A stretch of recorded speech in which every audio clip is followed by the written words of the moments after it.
ただいま。何すんだ姉貴。ほんの少しの間でも太郎ちゃんに会えない寂しさがお姉ちゃんを欲望に駆り立てる。静香さん、太郎さんが恋しいのはこの手作りラブラブオムライスなんですよ。さあ食べてください。熱い私の愛情を。 Did you know that this guy's mom and sister love him so much that they don't want him to get a new girlfriend? When he brings home a girl, his mom and sister plan behind his back to break their friendship so they can have this guy all to themselves. They sneak up into his bed in the mornings and check his messages to see if there is any girl chatting with him. And if there is a girl chatting with him, then that girl will have the worst luck in the world. Alright, I know this is the time you want to pause the video, go to meet this mom and sister and say, "Stop it. Get some help." but that is impossible for you because these girls only exist in the 2D plane, and Newton once said you get to go to the second plane only during your afterlife. So since you cannot punish these girls yourself, want to hear how our main character decides to punish them? Stay till the end to find out, and if you feel like this anime is up your alley, why not give it a shot? Alright, here we go. ちょっとお待ちになって。ち待てって言ってんだろ。 Meet our lucky bastard Taro Sadu. Oh wait, he isn't that lucky. When you hear the name Sadu, you think he's going to be sadistic, right? Turns out it's the complete opposite. He's a masochist. Yup, this guy has a disease where he enjoys getting beaten up by people, and all he wants to do is to cure this weird disease of his. 女性に罵られたり殴られたりすると快楽を覚えてしまう。もう我を忘れて気持ちよくなっちゃうよ。バイアツなんですよ。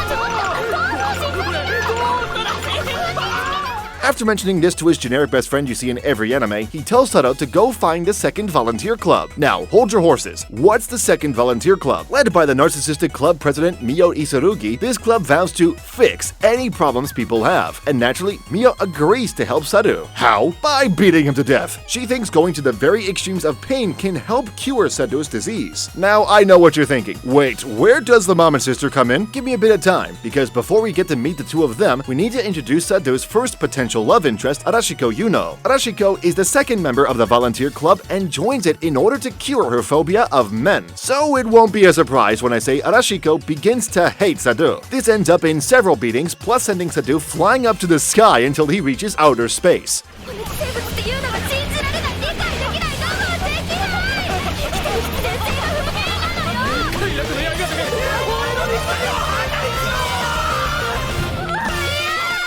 Yeah, she first comes off as that annoying girl you see in every anime, but that's until you hear her backstory. After our favorite man-beating senpai organizes a trip between Arashiko and Sadu, Arashiko tells her story to him. Arashiko used to be the popular girl of school back then, and it was natural for her to gain the attention of many boys. But out of all of them, it was a boy named Yoshioka who asked her out first. Yoshioka was the popular playboy of school, and one of those popular anime high school boys everyone wanted to date. So when Yoshioka asked out Arashiko, her friends forced her, and she thought, he's the most popular guy in school, how lucky can I be? But that's where the tragedy starts. This Yoshioka guy turns out to be the worst pig in the world. He tries to force Arashiko into a kiss one day, and the fight ends when Arashiko scratches his face. He gets angry, raises his fist, and punches her. Yes, I know you're pretty angry right now, and that was what our man Taro felt at the time as well. And things get way worse. Taro finds that Yoshioka had somehow beaten Arashiko again in her own house. My man gets angry, and he decides to make things personal. He visits Yoshioka's clubroom and gets into a fight with him. And no, this isn't one of those overpowered guy beats the villain fights, because Yoshioka turns out to be a way better fighter than Taro. But who cares? Taro loves getting punched, and Yoshioka is like, wait, this dude loves to get hit by me? Every time he hits Taro, stands up again because he clearly enjoys it. Somehow, Mio-senpai comes back, helps Taro, and together, they send a picture to Arashiko that says, alright girl, here's our revenge for ya. Naturally, after this, Arashiko starts to get attracted to Shido, even though she decides to punch him every now and then.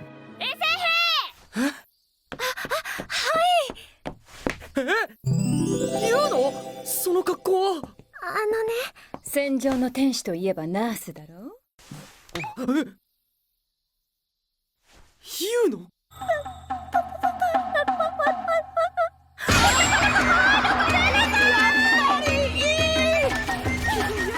Now, let's get to the story of the mom and sister. As I mentioned in the beginning, Taro's mother and sister love him so much. Heck, it's easier to say that these two are obsessed with him. いつ見てもかっこいいんだ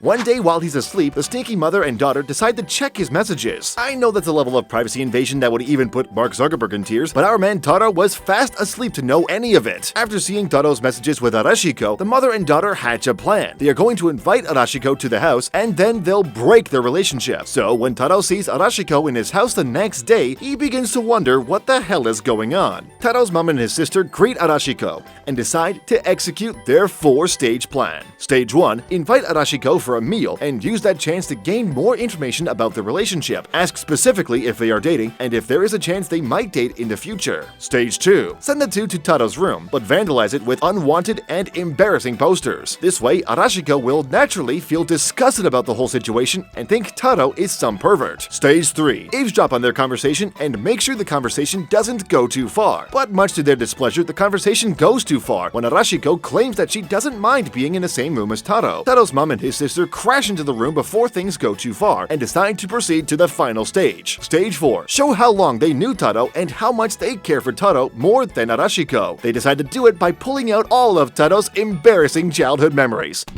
俺のアルバム生まれたばかりの太郎さんです。そうです。すごく愛らしいですよね。お姉ちゃんお姉ちゃんってずーっと離れなかったんだよ。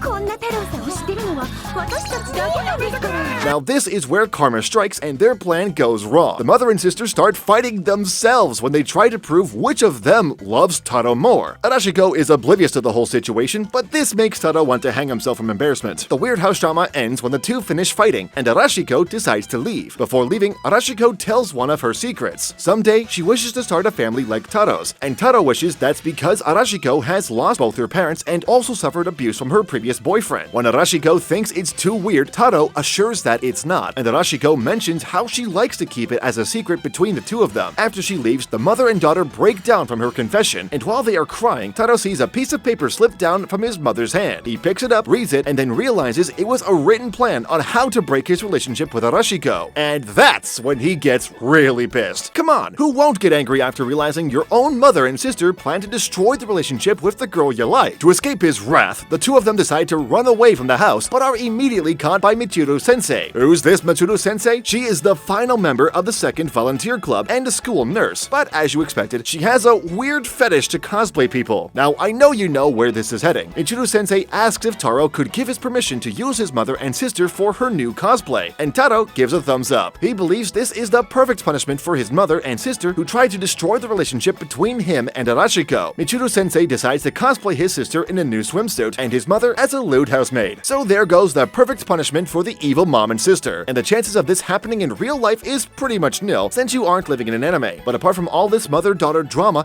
is a comedy anime that sometimes decides to break all boundaries of anime and become a parody. In cases like these, the anime can get pretty annoying, but in other cases, you get a harem comedy anime with all of those cliches mixed in. At times, there are moments when it becomes realistic, like when showing Arashiko's past, but apart from that, it's all about how one masochistic main character makes sure all the girls in the club fall in love with him. If you enjoyed this recap, make sure to give a thumbs up to this video the same way Taro gave a thumbs up to Mitsuru-sensei, and don't forget to subscribe to my channel for more anime recaps.